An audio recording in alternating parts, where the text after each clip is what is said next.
सुबह का समय था। घड़ी में तकरीबन 9:30 बजने जा रहे थे। रसोई घर में खटर-पटर की आवाजें आ रही थीं। कुकर अपनी धुन में सीटी बजा रहा था। गैस चूल्हे के ऊपर लगी चिमनी, चूल्हे पर टिके पतीले, कुकर वगैरह का धुआं समेटने में लगी थी।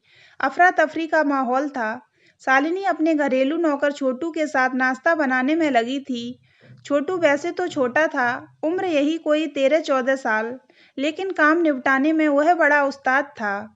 न जाने कितने ब्यूरो, कितनी एजेंसियां और इस तरह का काम करने वाले लोगों के चक्कर काटने के बाद शालिनी ने छोटू को तलाशा था।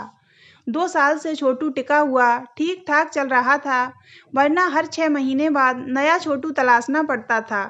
न जाने कितने छोटू भागे होंगे। शालिनी को यह बात कभी समझ नहीं आती थी कि आखिर 6 महीने बाद ही ये छोटू घर से विदा क्यों हो जाते हैं। शालिनी पूरी तरह से भारतीय नारी थी। उन्हें एक छोटू में बहुत सारे गुण चाहिए होते थे। मसलन उम्र कम हो, खाना पीना भी कम बर्बाद करे, जो कहे वह आधी रात को भी कर दे।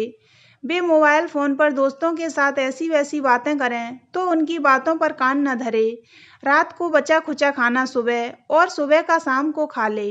कुछ खास बातें छोटू में वे ज़रूर देखतीं कि पति के साथ बेडरूम में रोमांटिक मूड में हों तो डिस्टर्ब न करे। एक बात और कि हर महीने 15 से 20 किटी पार्टियों में जब वे जाएं और शाम को वापस लौटें तो डिनर की सारी तैयारी करके रखें। शालिनी के लिए एक अच्छी बात यह थी कि यह वाला छोटू बड़ा ही सुंदर था, गोरा-चिट्टा, अच्छे नैन नक्श वाला।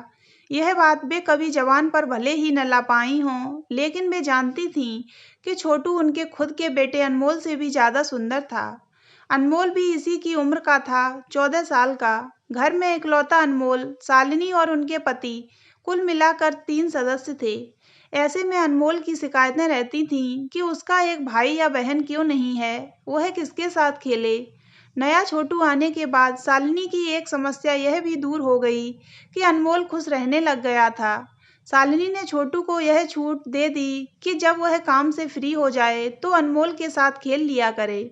छोटू पर इतना विश्वास तो किया ही जा सकता था कि वह अनमोल को कुछ गलत नहीं सिखाएगा।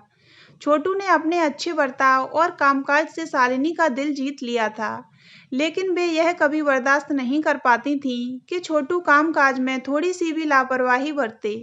वह बच्चा ही था, लेकिन यह बात अच्छी तरह समझता था कि भाभी यानी शालिनी अनमोल की आंखों में एक आंसू भी नहीं सहन कर पाती थी। अनमोल की इच्छानुसार सुबह नाश्ते में क्या-क्या बनेगा, यह बात शालिनी रात को ही छोटू को बता देती थी, ताकि सुबह कोई चूक न हो। छोटू सुबह उसी की तैयारी कर देता था। छोटू की ड्यूटी थी कि भयंकर सर्दी हो या गर्मी, वह सबसे पहले उठेगा, तैयार होगा और रसोई घर में नाश्ते की तैयारी करेगा। शालिनी भाभी जब तक नहा धोकर आएंगी, तब तक छोटू नाश्ते की तैयारी करके रखेगा। छोटू के लिए यह दिनचर्या सी बन गई थी। आज छोटू को सुबह उठने में देरी हो गई। वजह यह थी कि रात को शालिनी भाभी की 2 किटी फ्रेंड्स की फैमिली का घर में ही डिनर रखा गया था। गपशप अंताक्षरी वगैरह के चलते डिनर और उनके रवाना होने तक रात के 12:30 बज चुके थे। सभी लोग खाना खा चुके थे, बस एक छोटू ही रह गया था, जो अभी तक भूखा था। शालिनी ने अपने बेडरूम में जाते हुए छोटू को आवाज़ देकर कहा था, छोटू किचन में खाना रखा है, खा लेना और जल्दी सो जाना। सुबह नाश्ता भी तैयार करना है। अनमोल को स्कूल जाना है। जी भाभी, छोटू ने सहमति में सिर हिलाया। वह रसोई घर में गया। ठिठुरा देने वाली ठंड में बची-खुची सब्जियां, ठंडी पड़ चुकी चपातियां थीं। उसने एक चपाती को छुआ तो ऐसा लगा जैसे बर्फ जमी है। अनमने मन से सब्जियों को पतीले में देखा। 3 सब्जियों में सिर्फ दाल बची हुई थी। यह सब देखकर उसकी बची-खुची भूख भी शांत हो गई थी। जब भूख होती है तो खाने को मिलता नहीं, जब खाने को मिलता है तब तक भूख रहती नहीं। यह भी कोई जिंदगी है। छोटू ने मन ही मन मालकिन के बेटे और खुद में तुलना की।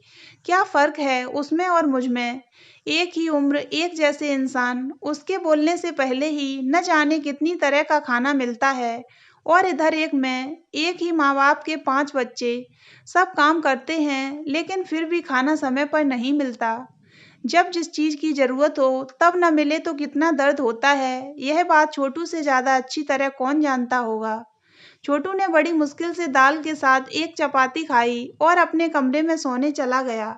लेकिन उसे नींद नहीं आ रही थी। आज उसका दुख और दर्द जाग उठा, आंसू बह निकले। रोते रोते सुबकने लगा वह, और सुबकते हुए न जाने कब नींद आ गई, उसे पता ही नहीं चला। थकान, भूख और उदास मन से जब वह उठा तो 8:30 बज चुके थे। वह उठते ही बाथरूम की तरफ भागा।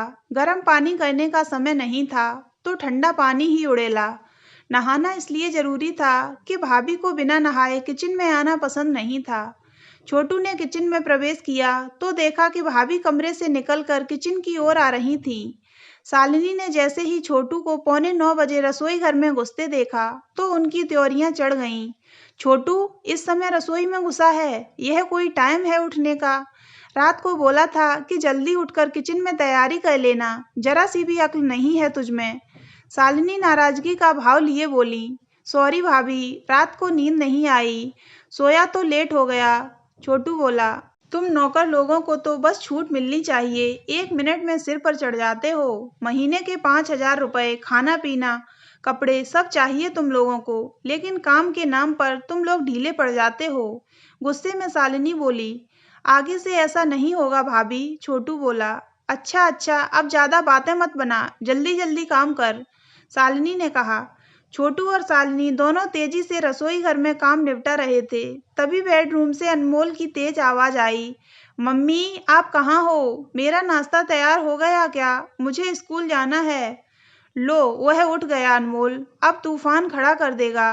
शालिनी किचन में काम करते करते बुदबुदाई, आई बेटा, तू फ्रेश हो ले, नाश्ता बनकर तैयार हो रहा है, अभी लाती हूँ। शालिनी ने किचन से ही अनमोल को कहा, मम्मी मैं फ्रेश हो लिया हूँ, आप नाश्ता लाओ जल्दी से, जोरों की भूख लगी है, स्कूल को भी देर हो जाएगी। अनमोल ने कहा, अच्छी आफत है छोटू, तू यह दूध का गिलास अनमोल को दे आ, ठंडा किया हुआ है, मैं नाश्ता लेकर आती हूँ। जी भाभी, अभी देकर आता हूँ। तभी अंदर से अनमोल के चीखने की आवाज आई तो शालिनी अंदर भागी। वे चिल्लाते हुए बोली, क्या हुआ बेटा, क्या गड़बड़ हो गई?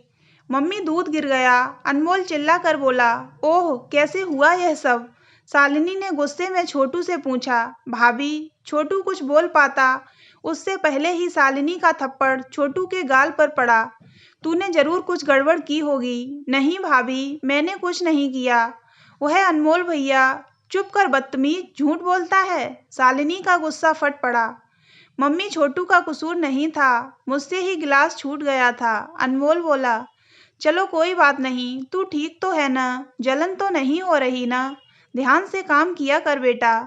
छोटू सुबक पड़ा, बिना वजह उसे चांटा पड़ गया। उसके गोरे गालों पर शालिनी की उंगलियों के निशान छप चुके थे। जलन तो उसके गालों पर हो रही थी, लेकिन कोई पूछने वाला नहीं था। अब रो क्यों रहा है? चल रसोई घर में, बहुत से काम करने हैं। शालिनी छोटू के रोने और थप्पड़ को नजरअंदाज करते हुए लापरवाही से बोली। छोटू रसोई घर में गया, कुछ देर रोता रहा। उसने तय कर लिया कि अब इस घर में और काम नहीं करेगा, किसी अच्छे घर की तलाश करेगा। दोपहर को खेलते समय छोटू चुपचाप घर से निकल गया। महीने की 15 तारीख हो चुकी थी। उसको पता था कि 15 दिन की तनख्वाह उसे नहीं मिलेगी। वह सीधा ब्यूरो के पास गया, इससे अच्छे घर की तलाश में। उधर शाम होने तक छोटू घर नहीं आया तो शालिनी को एहसास हो गया कि छोटू भाग चुका है। उन्होंने ब्यूरो में फोन किया, भैया आपका भेजा हुआ छोटू तो भाग गया। इतना अच्छे से अपने बेटे की तरह रखती थी, फिर भी न जाने क्यों चला गया। छोटू को नए घर और शालिनी को नए छोटू की तलाश आज भी है। दोनों की यह तलाश न जाने कब तक पूरी होगी। तो दोस्तों, अगर आपको ये कहानी अच्छी लगी हो तो वीडियो को लाइक करें और हमारे चैनल को सब्सक्राइब अवश्य करें।